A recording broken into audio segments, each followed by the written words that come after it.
2023년 마지막 주일을 맞이하게 하신 하나님의 은혜와 사랑 앞에 영광과 감사를 올리고요. 2023년도 여러분 수고 많으셨습니다. 이 시간 서로 인사하겠습니다. 하나님의 은혜에 감사합니다. 이렇게 인사하시면 감사하겠습니다. 한 생명이 이 땅에 태어나기 위해서는 고통 없이는 태어날 수가 없습니다. 하나님께서 한 생명이 태어나게 하시기 위해서는 경험하지 않으면 알 수 없는 고통이 있다 하는 사실을 우리에게 알려주십니다. 출산의 기쁨은 고통을 동반하게 되어 있습니다. 출산은 생명의 고귀함을 더욱 드러나게 하는 사랑의 역사다, 이렇게 말씀드릴 수 있습니다. 저는 두 아이의 출산 과정을 보면서 고통과 함께 생명의 존귀함을 확인할 수가 있었고, 사랑은 참으로 위대하다 하는 사실을 알게 되었습니다. 두 아이는 24시간 진통 끝에 제왕절개 수술로 나왔습니다. 제왕절개 수술로 나왔기 때문에 흔적이 남아 있습니다. 수술하여 아이를 낳은 엄마에게는 다 흔적이 있습니다. 몸에 흔적이 있다는 것은 유쾌하지는 않습니다. 아무리 의술이 발달한다 할지라도 수술 자국은 없어지지 않습니다. 수술 자국이 있음에도 불구하고 엄마는 좌절하거나 낙담하여 눈물로 밤을 지새우지 않습니다. 엄마가 되기 전에는 해산의 고통과 수술 자국이 있을 것이라고는 전혀 생각하지 못했을 것입니다. 그러다가 결혼하여 아이를 갖고 잉태하는 과정에서 수술이 결정되면 그것을 과감히 받아들입니다. 비록 몸에 수술 자국이 난다 하더라도 사랑이 그것을 받아들입니다. 사랑은 생명의 고귀함을 알고 있기 때문에 자신을 아낌없이 내어주어 생명을 잉태합니다. 따라서 생명은 사랑의 결정체라고 말씀드릴 수 있습니다. 사랑 없이 살 수 있는 존재가 있습니까? 사람은 사랑을 먹고 살고 사랑 때문에 울기도 하고 사랑 때문에 웃기도 합니다. 사람을 성숙하게 만드는 것이 있는데 그것이 바로 사랑입니다. 사랑을 잃으면 사람은 삶의 의미와 삶의 방향도 잃어버리게 됩니다. 사람은 진실된 사랑을 만나면 몇 가지가 바뀌게 되어집니다. 첫 번째는 상황에 대한 해석이 바뀝니다.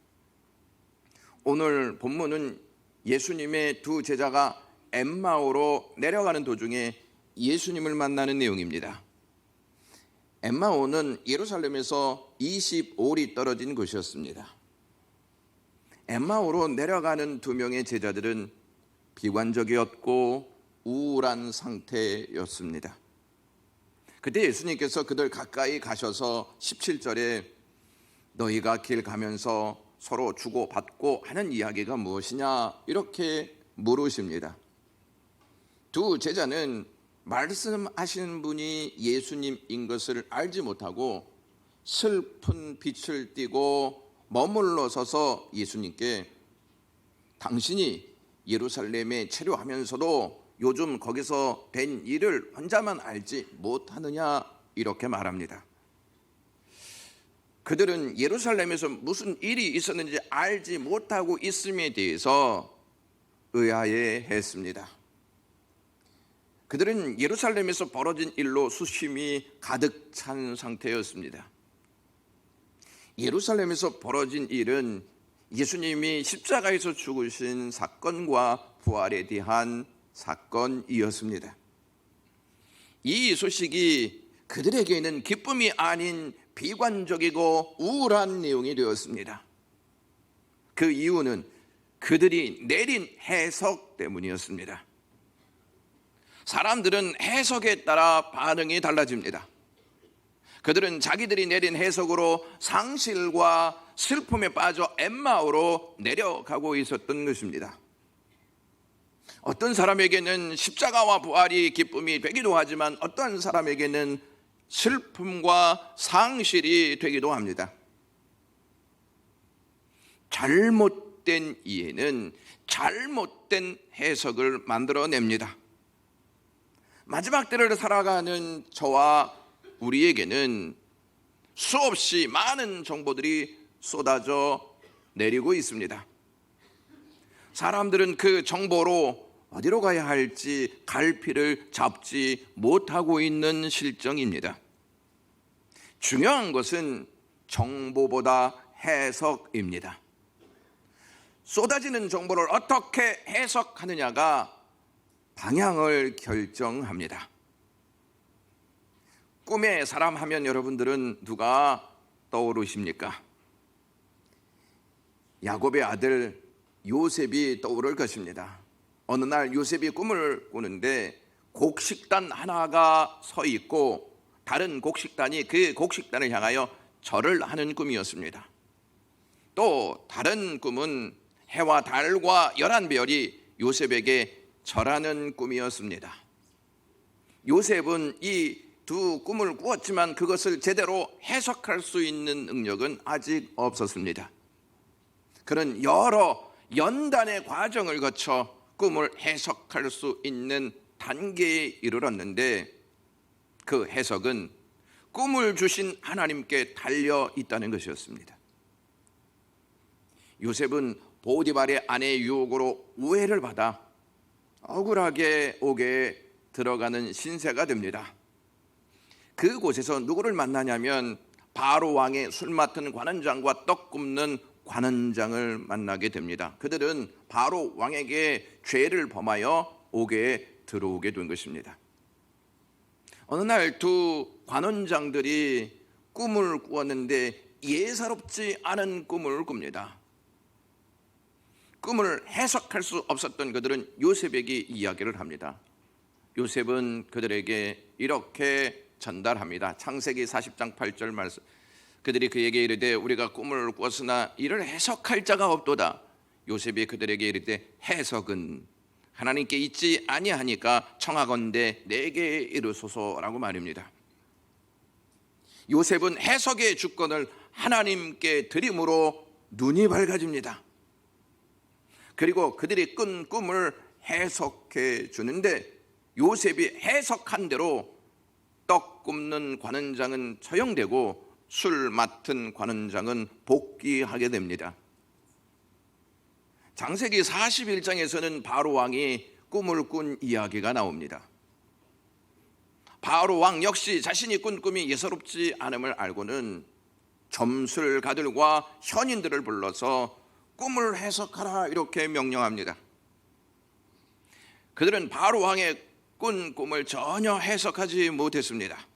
그때 술 맡은 관원장이 과거 자신의 꿈을 해석해 준 요셉을 바로 왕에게 소개합니다. 바로 왕의 명령을 받은 요셉은 바로 왕 앞에 가서 꿈을 해석하기에 앞서 이렇게 말합니다. 내가 아니라 하나님께서 바로에게 편안한 대답을 하시리이다 이렇게 말합니다. 바로의 꿈을 해석할 분은 하나님밖에 없다는 사실을 알립니다. 요셉은 바로가 꾼 꿈을 하나님이 주셨다 하는 사실을 알고 있었습니다. 요셉은 고난 중에 하나님의 지혜로 눈이 열려 꿈을 바르게 해석하는 은혜를 입습니다. 그 덕분에 그는 고난의 자리에서 영광의 자리로 옮겨집니다. 그 경험을 통해 요셉은 역사의 주인이 하나님이심을 분명하게 깨닫게 됩니다. 사람은 얼마나 많은 정보를 가지고 있느냐에 따라 바른 길을 가는 것이 아닙니다. 쏟아지는 많은 정보를 얼마나 바르게 해석하느냐에 따라 바른 길을 가게 된다는 사실입니다. 엠마오로 내려가는 두 제자의 대화를 들여다보면 예수님의 십자가와 부활에 대한 해석이 얼마나 잘못되어 있는지 알 수 있습니다. 왜 그랬을까요? 그 이유는 그들의 눈이 가려져 있었기 때문이었습니다. 눈이 가려져 있었기에 그들은 옆에 계신 주님을 알아보지 못했습니다. 우리도 마찬가지가 아닐까요? 쏟아지는 정보가 없어서 또는 예수님이 우리를 찾아오지 않으셔서 예수님을 보지 못하고 있는 실정이 아닙니다. 우리의 눈이 가려져 있기 때문에 예수님이 옆에 함께 계심에도 불구하고 알아보지 못하고 있는 것입니다. 예수님은 예루살렘에 체류하면서도 요즘 거기서 된 일을 혼자만 알지 못하느냐 하는 두 제자의 말을 들으시고 그들에게 19절에 무슨 일이냐, 그들은 나사렛 예수의 일이라 하면서 19절에 그는 하나님과 모든 백성 앞에서 말과 일에 능하신 선지자다 이렇게 말합니다. 그들은 예수님의 제자였지만 예수님이 하나님의 아들 즉 구원자이심을 알지 못하고 있었습니다. 그들이 따르는 분, 그분이 그저 말씀을 잘 전하는 선지자로만 알고 있었다는 말씀입니다. 그리고 21절에 우리는 이 사람이 이스라엘을 속량할 자라고 바랐노라 이렇게 설명합니다. 그들은 예수님께 걸었던 기대가 있었습니다. 예수님이 악의 세력에서 신음하고 있는 백성들을 해방시켜주고 예수님이 말씀하셨던 것처럼 하나님의 나라가 임할 것이다, 이 사실을 알고 있었기 때문에 간절히 그 말씀을 기대하면서 예수님이 이 세상에 하나님의 나라를 세우면 우리는 한자리 하겠지, 그런 생각을 가지고 있었습니다. 그런 기대를 가지고 예수님을 따랐는데 예수님이 십자가에 달려 돌아가심으로 그들의 기대가 하루아침에 산산조각이 나고 말았습니다. 그들은 예수님이 십자가에 달려 돌아가셨다는 사실뿐만 아니라 22절에서부터 23절을 보면 예수님의 무덤에 간 여자들로부터 예수님이 부활하셨다 하는 소식도 들었습니다.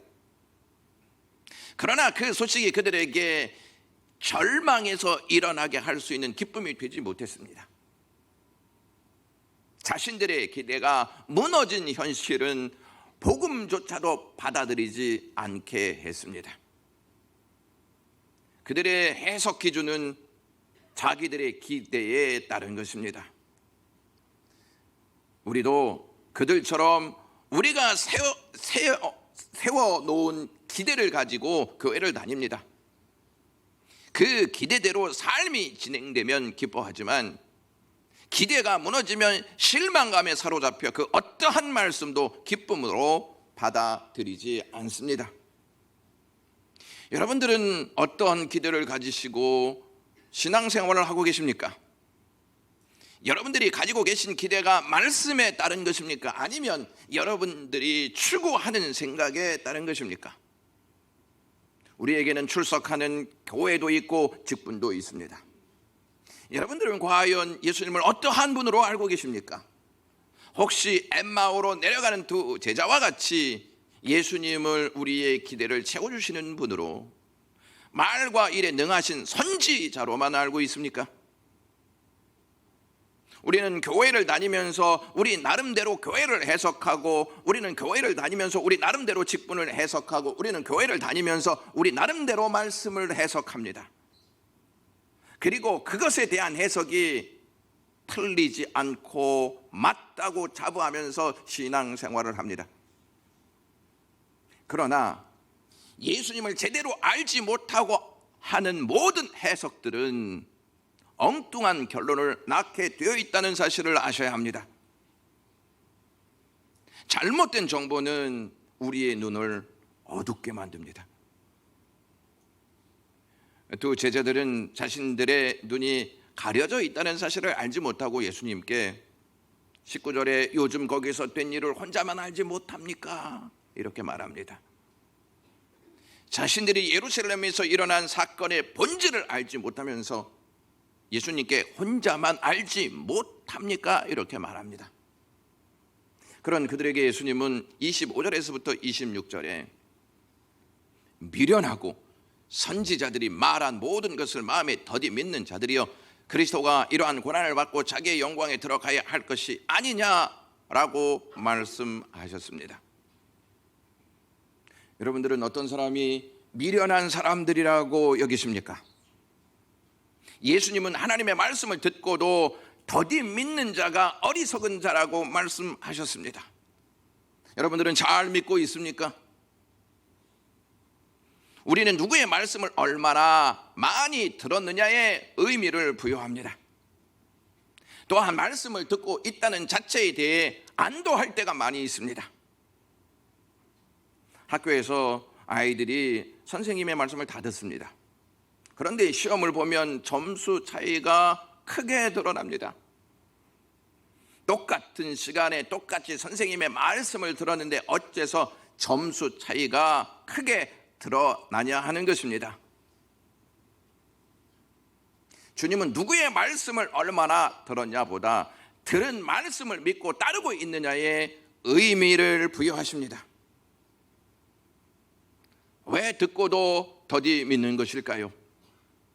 우리 방식대로 해석하기 때문입니다. 우리 방식대로 해석하면 반드시 문제가 생깁니다. 그 문제는 본질을 보지 못하는 데 있습니다. 두 제자들은 예수님이 고난당해 돌아가신 그 사건에만 몰두했습니다. 고난에 몰두하게 되면 그 뒤에 감춰진 영광을 보지 못하고 실망하여서 가야 할 길에서 이탈합니다. 고난 뒤에 영광을 보는 자들은 고난이 있어도 가야 할 길에서 이탈하지 않습니다. 그 끝에 영광이 있음을 믿기 때문입니다. 고난의 본질은 영광에 있습니다. 땅 속에 보화가 있다는 사실을 아는 자들은 땅을 파는 수고와 시간을 잘 견딥니다. 땅 속에 보화가 있다는 사실을 알기 때문입니다. 여러분들은 지금까지 예수 그리스도를 믿고 예수 그리스도를 따르는 시간들이 평탄하셨습니까? 예수 그리스도를 믿는데 왜 그렇게 아픔이 많고 고통이 많은지, 기대한 것들은 왜 그렇게 멀리 도망가는지, 기쁨보다는 실망과 슬픔이 왜 그렇게 많은지 우리 자신 스스로 그러한 질문들을 하고 있지는 않습니까? 그래서 우리 입에서 자주 하는 말들이 있습니다. 얼마나 더 가야 하는가? 얼마나 더 견뎌야 하는가 하는 말들입니다. 이러한 말들이 수시로 나오지 않습니까? 이러한 말들을 수시로 하시면서 여러분들은 왜 이 자리에 계십니까? 어쩔 수 없어서 이 자리에 계십니까? 관계를 유지하기 위해서 이 자리에 계십니까? 혼자 나고 될까 봐 걱정되어서 이 자리에 계십니까? 우리에게는 주님이 주시는 영광이 있기 때문에 이 자리에 앉아 계시는 것이 아니겠습니까? 두 제자는 고난 뒤에 감춰진 영광을 알지 못했습니다.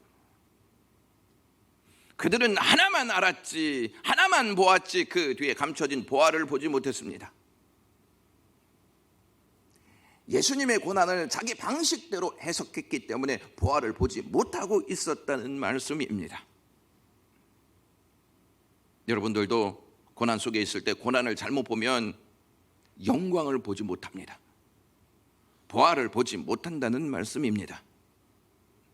종말의 시대에 살아가는 우리에게 불안과 걱정과 그리고 비관적인 소식이 마구 들려옵니다. 전쟁과 경제적인 공황, 정치적인 혼란과 전염병, 기근과 자연재해 등이 우리를 비관적이고 절망적인 상태로 만들어버립니다. 종말에 나타나는 현상들을 보면서 사람들은 이제 곧 망하겠구나, 이러한 비관적인 해석들을 계속 내놓습니다. 두 번째, 진실된 사랑을 만나면 마음 상태가 바뀝니다. 엠마오로 내려가는 두 제자는 비관적이고 두려운 마음으로 예루살렘에서 물러나 길을 가고 있었습니다. 예수님은 그들에게 그것밖에 되지 못하냐? 너희들이 내 제자라고 하면서 그것밖에 못 돼? 이렇게 책망하시고 그들에게서 떠나가시지 않습니다. 미련하고 더디 믿는 그들에게 구약 성경의 내용을 자세히 설명해 주십니다. 27절 말씀 보시면 이에 모세와 모든 선지자의 글로 시작하여 모든 성경에 쓴 바 자기에 관한 것을 자세히 설명하시니라, 자세히 해석하시니라 이렇게 되어 있습니다. 예수님은 그들에게 왜 구약 성경 말씀을 자세히 설명해 주셨을까요? 그들의 잘못된 해석을 말씀에 입각해 바르게 교정해 주시기 위해서 가르치고 계셨던 것입니다. 왜 예수 그리스도가 십자가에 달려 죽으셔야만 하는지, 십자가에 달린 그리스도가 죽음으로 끝나지 않고 부활하신 이유가 무엇인지를 성경을 통해서 예수님이 그들에게 해석해 주셨습니다. 종교 개혁자 마틴 루터는 성경을 보는 안목을 이렇게 말했습니다. 성경을 읽는 것은 감을 따는 것과 같다. 흔들면 떨어지는 감이 많이 있다. 성경을 읽기만 해도 은혜되는 말씀이 많이 있다. 그러나 아무리 흔들어도 떨어지지 않는 감이 있다. 이러한 감은 하나하나 정성을 들여서 따야 한다. 마찬가지로 성경을 아무리 읽어도 이해가 되지 않는 부분이 있다. 이는 심혈을 기울여 한 구절 한 구절 공부해야 한다. 그렇지 않으면 그 의미를 정확히 알 수 없다고 했습니다. 사랑하는 영광의 가족 여러분, 교회를 얼마나 다녔냐, 무슨 직분을 가지고 있느냐보다 말씀을 어떻게 알고 말씀을 어떻게 대하고 있느냐에 초점을 두셔야 합니다. 세상 정보와 지식이 우리의 삶을 해석하도록 끌려가지 마시고 하나님의 말씀이 우리의 삶을 해석하도록 믿음을 열어야 할 줄로 믿습니다. 이 세상은 쏟아지는 정보와 지식이 우리를 살릴 수 있다고 말합니다. 그러나 우리를 살릴 수 있는 유일한 것은 오직 하나님의 말씀뿐입니다. 시편 119편 18절에 내 눈을 열어서 주의 율법에서 놀라운 것을 보게 하소서. 시편 119편 50절에 나의 고난 중의 위로라 주의 말씀이 나를 살리셨기 때문이다 이렇게 기록하고 있습니다. 왜 이것을 기록해 놓았을까요? 여러분들 보시라고, 이 말씀으로 살라고 기록해 놓았습니다. 예수님께로부터 구약의 핵심 내용이 고난 뒤에 감춰진 영광이라는 사실을 자세히 들은 두 제자들은 마음이 뜨거워졌습니다. 32절에 그들이 서로 말하되 길에서 우리에게 말씀하시고 우리에게 성경을 풀어주실 때에 우리 속에서 마음이 뜨겁지 아니하더냐라고 말했습니다. 여러분들의 마음이 냉랭하십니까? 하나님의 말씀이 여러분들의 마음을 뜨겁게 하는 능력인데 하나님의 말씀 앞에 여러분들은 어떠한 관심을 보이고 계십니까? 하나님의 말씀을 바로 알고 깨닫게 되면 우리의 마음은 뜨거워지게 되어 있습니다.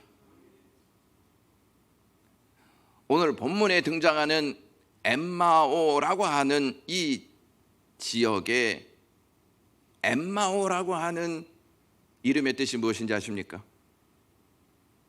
엠마오라고 하는 말은 뜨거운 물이 솟아오르다입니다. 뜨거운 물이 솟아오르는 곳에서 예수님을 만난 그들은 말씀을 듣고 마음이 뜨거워졌습니다. 세 번째로, 진정한 사랑을 만나면 보는 것이 바뀝니다. 두 제자가 처음에는 예수님을 보고도 눈이 가려져 그인 줄 알지 못했습니다. 그랬던 그들이 눈이 밝아져 예수님이 그인 줄 알게 됩니다. 예수님과 대화를 나누다가 엠마오에 이르자 두 제자들이 예수님을 강권하여서 예수님 우리 집에 거하시옵소서 이렇게 초청합니다. 예수님은 그들의 초청에 응하시고 집에 들어가 음식을 같이 나누실 때에 떡을 떼어서 축사하십니다. 하나님께 감사합니다. 그리고 그들에게 나누어 주십니다. 그러자 그들의 눈이 밝아져 예수님인 것을 알게 됩니다. 그동안은 잘 알지 못했다가 어째서 눈이 밝아져 예수님을 알아보게 되었을까요? 예수 그리스도께서 떡을 떼어 손으로 그들에게 건네시자 그들이 예수님의 손을 봅니다. 예수님의 손에 못자국이 있음을 보게 됩니다. 못자국 난 예수님의 손을 보고 그들은 예수님이시로구나 하는 사실을 직감하게 됩니다. 사랑은 흔적을 남기고 그 흔적을 보입니다. 예수님이 가지신 흔적은 십자가의 고난을 통해 남게 된 흔적이었습니다. 사람은 이 피부에 흉터가 남으면 굉장히 근심이 많습니다. 그리고 남들에게 보이기를 꺼려합니다. 빨리 없어졌으면 좋겠다 이런 생각을 합니다. 부활하신 주님은 그 흔적을 충분히 없애실 수 있는 능력을 가지고 계신 분이셨습니다. 그러나 그렇게 하지 않으셨습니다. 왜 그렇게 하지 않으셨을까요? 그것은 우리를 위해 남겨두신 것입니다. 의심 많은 우리를 아시고 보여줘야 믿으려 한다는 것을 아셨기 때문에 예수님은 사랑의 흔적을 남기셨습니다. 엠마오로 내려가는 두 제자를 만나 사랑의 흔적을 보이신 주님은 마가 다락방에 두려움으로 갇혀있는 제자들에게 찾아가십니다. 제자들의 반응은 두려움으로 어쩔 줄 몰라 있고 정말 십자가에서 돌아가신 주님이 부활했나 싶을 정도로 의심이 생겼습니다.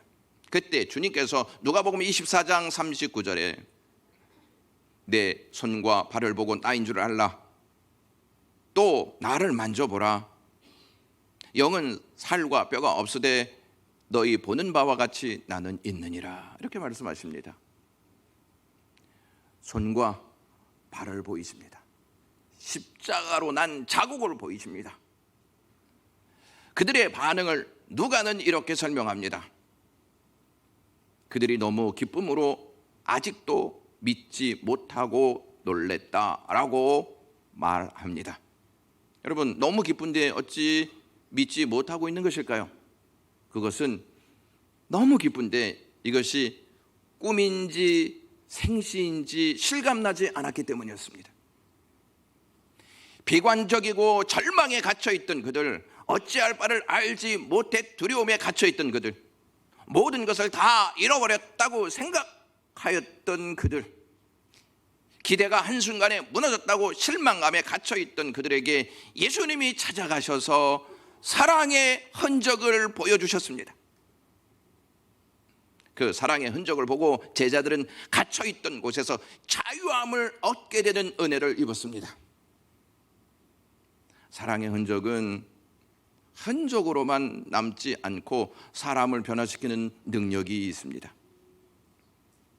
예수님께 남아있는 흔적은 우리에게 사랑의 증표가 되는 줄로 믿습니다. 캐나다에서 있었던 일화입니다. 메리라고 하는 아이가 엄마가 학교에 오는 것을 매우 싫어했습니다. 왜냐하면 그의 엄마의 얼굴에 흉터가 많았기 때문이었습니다.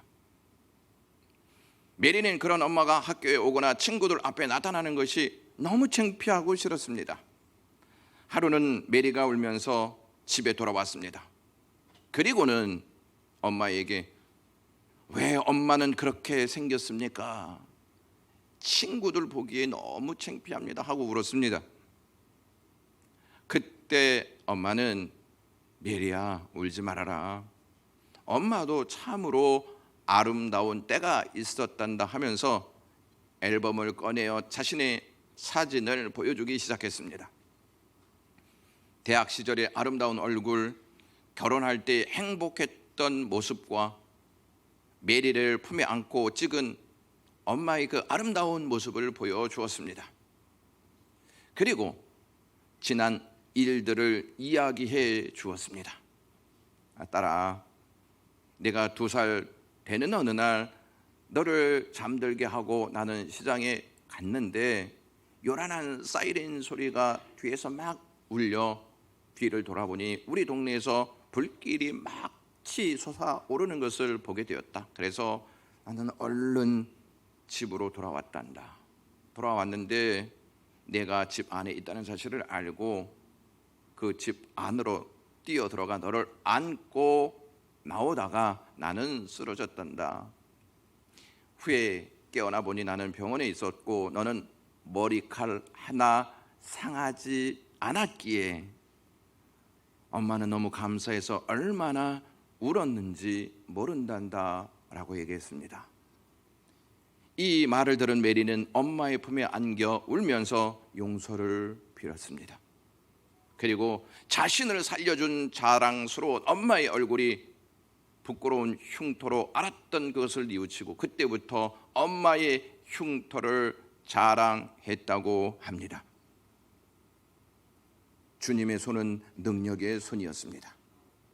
그 손이 우리를 구원하시기 위해 능력을 행하시지 않고 십자가에 못 박히셨습니다. 연약한 자들을 찾아다니셨던 발 역시 십자가에 못 박히셨습니다.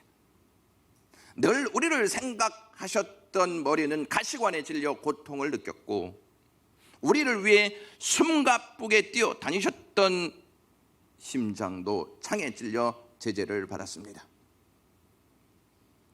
우리를 위해 육신을 입고 오신 주님은 치찌개에 살이 다 찢겨나갔습니다.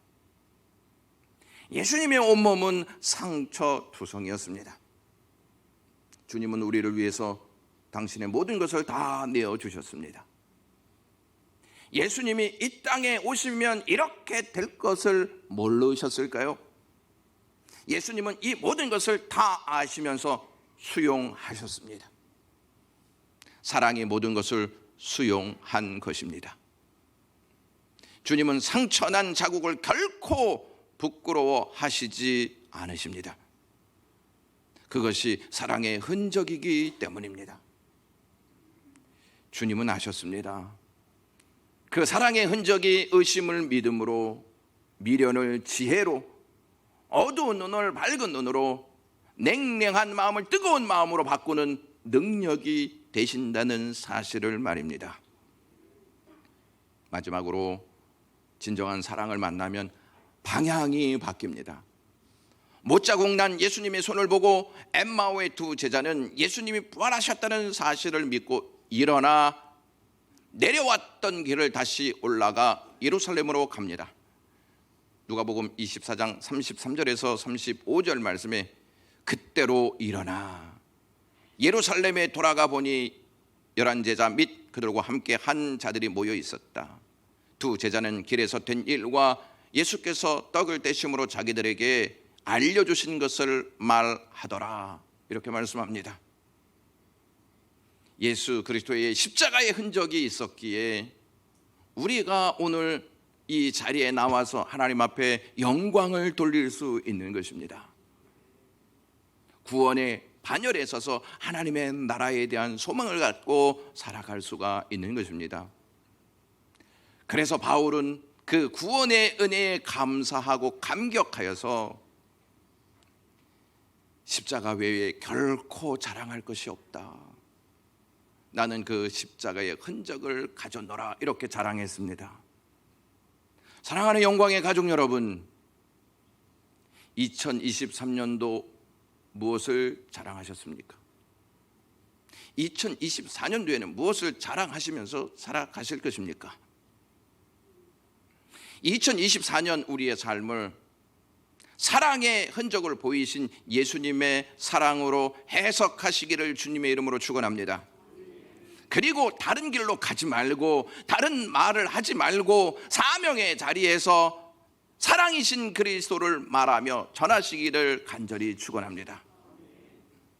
우리에게는 영원히 없어지지 않을 주님의 사랑의 흔적이 있습니다. 그 흔적을 오늘도 보이십니다. 기도하겠습니다. 하나님 아버지, 오늘도 이 말씀 듣게 하셔서 고맙습니다. 영원히 없어지지 않을 이 흔적 가지고 우리의 삶을 해석하게 하여 주시고 그 주님을 말하면서 살게 하시옵소서. 예수님의 이름으로 기도드리옵나이다.